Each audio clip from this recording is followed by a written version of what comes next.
20 తారీఖు నుంచి మేము హాస్పిటల్ పోయినాం.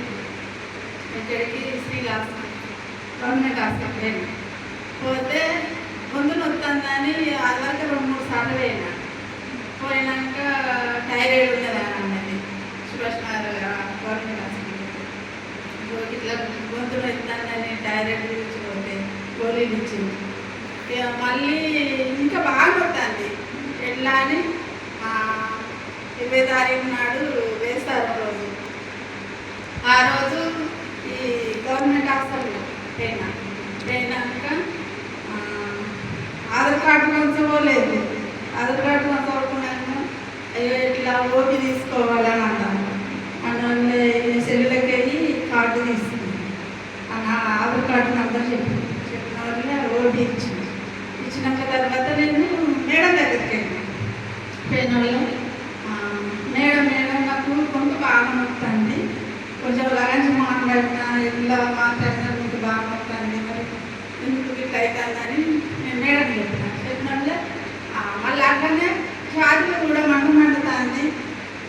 మరి ఏమైందో అన్న వల్ల ఆ మేడం ఏం చేసింది కదా, అమ్మ నువ్వు ఆటో గురించి తీసుకో అని చెప్పింది. చెప్పిన వల్ల నేను డాక్టర్ దగ్గరికి వెళ్ళాను.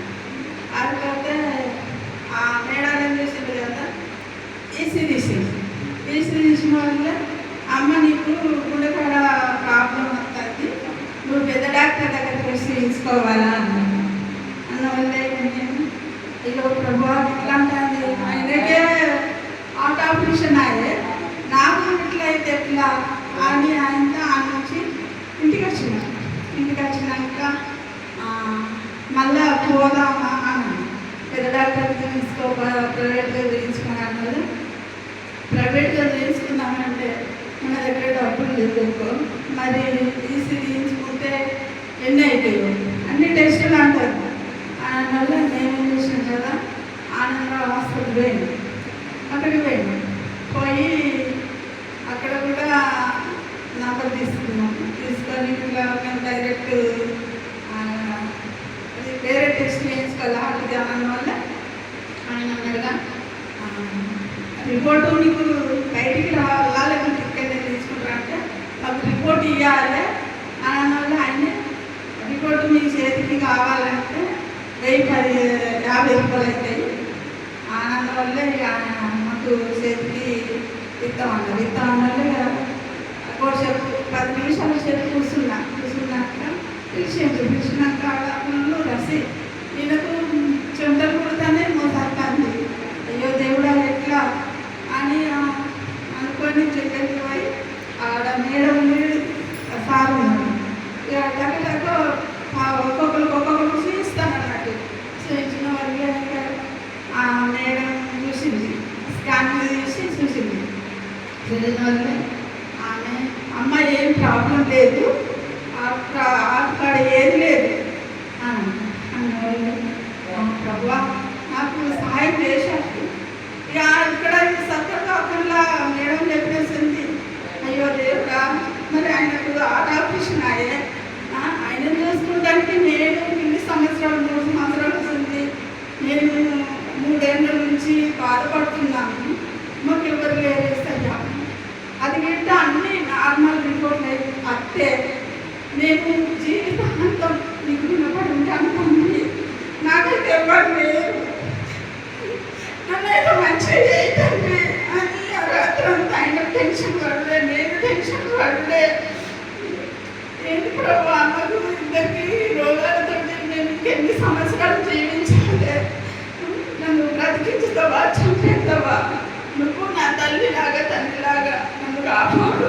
ఈరోజు నేను హాస్పిటల్ పోతున్నా, నార్మల్ రిపోర్ట్లు రావాలి అని నేను రాత్రి నాకు నేను 3కి లేవాలి, నేను నీకు ప్రార్థన చేయాలి, తెల్లారి కూడా నాకు నార్మల్ రిపోర్ట్లు రావాలి అని అంటే పోయినా. తెల్లారి మళ్ళా చక్కగా పోయినా రిపోర్ట్ పట్టుకొని అది తీసి నేను అక్కడ అన్నిటి సేపు మా ఆనందంలో హాస్పిటల్ నుంచి వచ్చి మళ్ళీ తెల్లారి మళ్ళీ హాస్పిటల్ పోవాలి, రక్త పరీక్ష కావాలన్నా ఆనందంలో అది రిపోర్ట్ వచ్చింది. మళ్ళీ మేడం దగ్గరికి పోయి తీసుకుపోయి చూపించారు.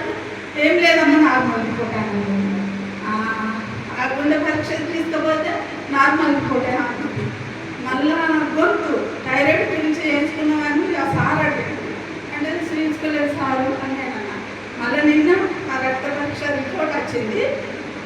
నిన్న కూడా థైరాయిడ్ పరీక్ష చేసుకున్నాను. ఒకటైతే అనుమానం పోతుంది అని అంతా థైరాయిడ్ పరీక్ష ఆ రోజు మొత్తం ఇచ్చి మళ్ళీ తెల్లారి నిన్న పోయినాం. నిన్న పోయినాక మళ్ళీ ఆ రిపోర్ట్ మేడం ఇచ్చిన. మేడం తీసుకుంటుంది కదా, అమ్మ థైరాయిడ్ ఏం లేదు అని చెప్పి, దేవుడు నా తల్లిదండ్రుల కంటే అందరికంటే నా బంధుమిత్రుల కంటే ఈ లోకాని కంటే నా దేవుడు గొప్పవాడు. ఆయన నమ్మిన వారికి ఎలాంటి కష్టాలు రావు, బాధలు రావు. మీరు కూడా దేవుడిని నమ్ముకోండి, మంచి ప్రార్థన చేయండి. ఈ సాక్ష్యము అందరికీ చెప్పుకుంది. మరి చిన్న సంఘమైన పెద్ద సంఘమైన దేవుడు ఒక్కడే. ఈ దేవుడు ఈ సాక్ష్యము దీవించిన కాక నాకైతే నన్ను స్వస్థపరిచిండు, బలపరిచిండు. ఎన్ని రోజులు కూడా ఒకప్పుడు కూడా నా గడ్డలు తగ్గిపోయినాయి, ఇన్ఫెక్షన్ లేదు.